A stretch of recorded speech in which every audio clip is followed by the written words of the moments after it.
Hello everyone, welcome to Tactim.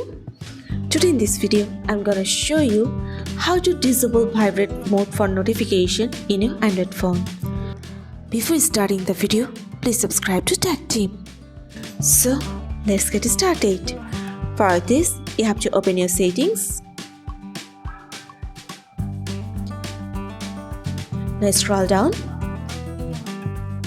Here you can see sounds and vibration. Press on this.